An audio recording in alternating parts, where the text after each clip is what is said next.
आज आपण बनवणार आहोत पावभाजीची रेसिपी।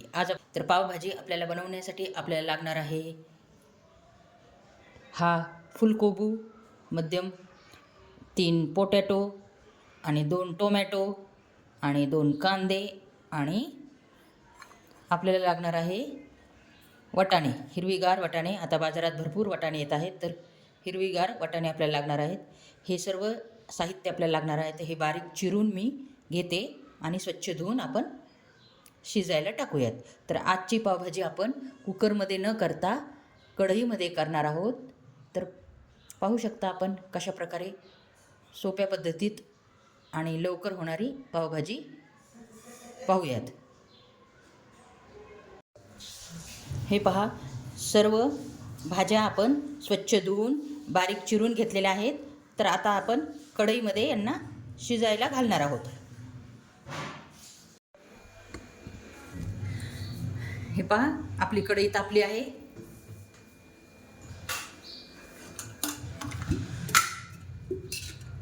प्रथम कढईमध्ये आपण तेल घालून घेणार आहोत। त्यानंतर धुतलेले बटाटे आणि फुलकोबी घालणार आहोत।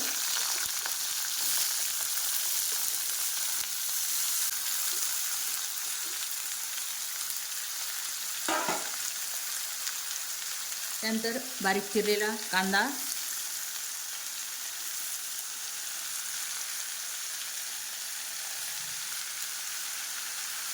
टोमॅटो आणि हिरवे मटार।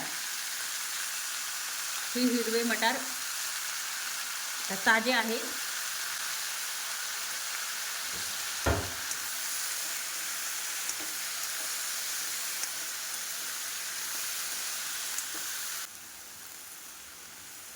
त्यानंतर घालणार आहोत आपण मीठ,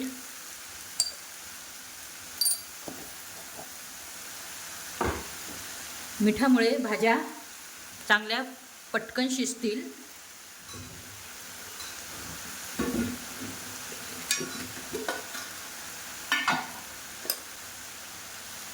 त्यानंतर आपल्याला घालायचे आहे थोडी हळद आणि आपण घालणार आहोत 1 चमचा पावभाजी मसाला।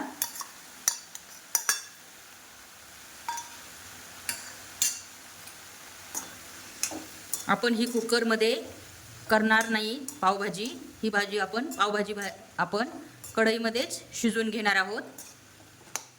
त्यामुळे या पावभाजीला एकदम अप्रतिम अशी चव येते।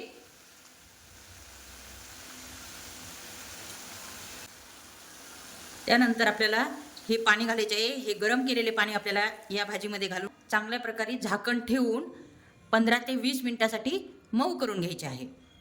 पण झाकण ठेवणे हे कंपल्सरी आहे, कारण भाज्या आपल्या शिजल्या पाहिजेत व्यवस्थितशीर।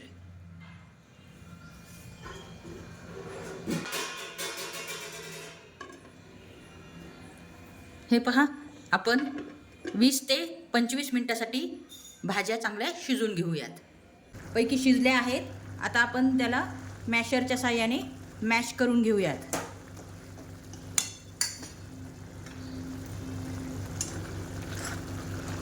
हे पहा, अगदी 20 मिनिटात आपल्या भाज्या पूर्ण मस्त शिजून झाल्या आहेत।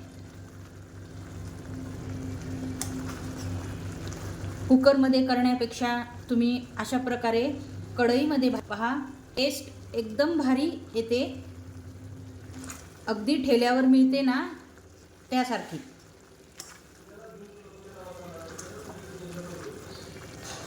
हे पहा, अगदी मॅशरच्या साहाय्याने पूर्ण भाज्या मस्तपैकी मॅश झाल्या आहेत।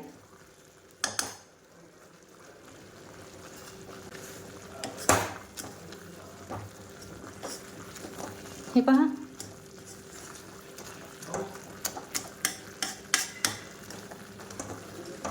पूर्ण भाज्या मॅश झाल्या आहेत। पूर्णपैकी आपल्या भाज्या शिजून झाल्या आहेत छानपैकी। भाज्या आपल्या चांगल्या शिजल्या आहेत, आपण मॅश करून घ्यायच्या आहेत। हे पहा, असे वाटाणे पण थोडेसे दिसले पाहिजेत, तर भाजी छान वाटते।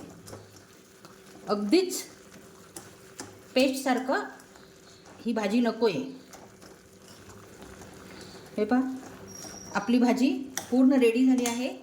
आता या स्टेजला आपल्याला थोडे पाणी घालायचे आहे, कारण भाजी ही थोडी घट्ट आहे. जितकी पातळ हवी तितकं तुम्ही पाणी घालू शकता. कन्सिस्टन्सी झाली आहे. हे पहा, भाजीची जास्त पातळही नाही आणि जास्त घट्टही नाही.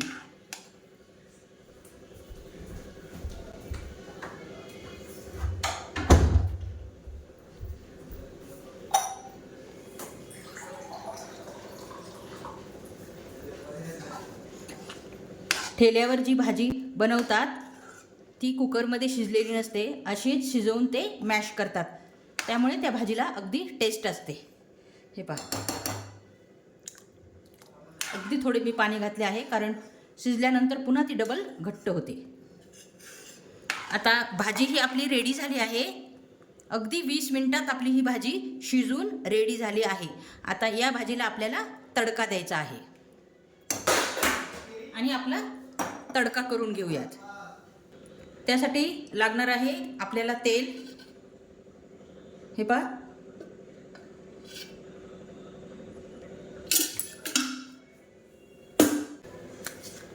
तडक्यासाठी अगदी थोडे मी बटर घालणार आहे. मेल्ट झाले की आपल्याला लगेच अद्रक लसणची पेस्ट घालायची आहे.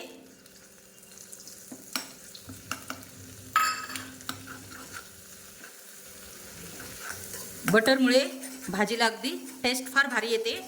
त्यामुळे आपण तडका देताना बटर घालणार आहोत. हे पहा, अद्रक लसणची पेस्ट चांगली भाजली गेली आहे. त्यानंतर मी घालणार आहे पावभाजी मसाला.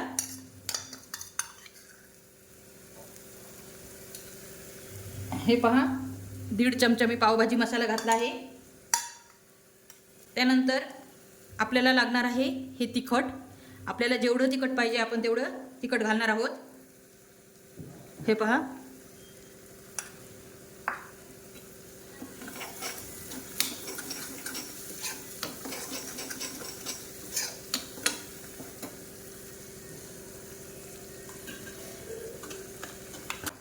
आपला तडका रेडी झाला आहे.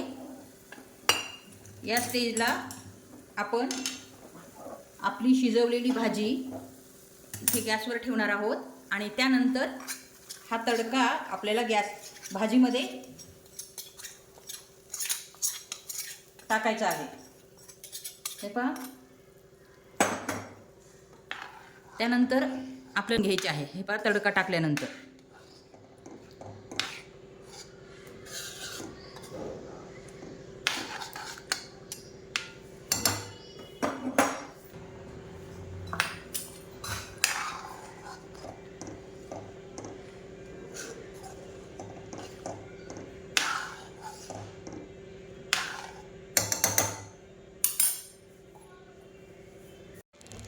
हे पहा, आपली भाजी रेडी झाली आहे. त्यानंतर मी थोडीशी कोथिंबीर घालून घेत आहे. सर्व करताना पण आपल्याला कोथिंबीर लागणार आहे. या स्टेजला आपल्याला थोडी कोथिंबीर घालायची आहे. हे पहा, किती सुंदर आपली भाजी झाली आहे. एकदम हळूहळू भाजीला साईडने पण तेल सुटत आहे, पाहू शकता. हे पहा, या स्टेजला आपल्या गॅसची फ्लेम बंद करून टाकायची आहे. भाजी रेडी झाली आहे. तुम्ही ही भाजी पावसोबत, पोळीसोबत एन्जॉय करू शकता. अगदी अप्रतिम रेसिपी आहे आणि एकदम सोपी आहे. 20 मिनिटात तयारी होणारी रेसिपी आहे. तर नक्कीच तुम्ही अशा प्रकारची पावभाजी घरी बनवा आणि कशी झाली कमेंट्समध्ये सांगा. तर पुन्हा भेटू एका नवीन रेसिपीमध्ये. तोपर्यंत नमस्कार. आणि रेसिपी तुम्हाला थोडी पण आवडली असेल तर लाईक आणि सबस्क्राईब करायला विसरू नका. हे पहा, आपली पावभाजी रेडी झाली आहे आणि मी सर्व केली आहे. आणि त्यासोबत मी काल केले होते, काल पावची रेसिपी दाखवली होती, त्यामुळे पाव पण रेडी होते आणि ते आहे. आणि त्यावर आपल्याला बटर टाकून सर्व करायचे आहे. हे पहा, या पावभाजीची रेसिपी जर तुम्हाला आवडली असली तर लाईक आणि सबस्क्राईब करायला विसरू नका.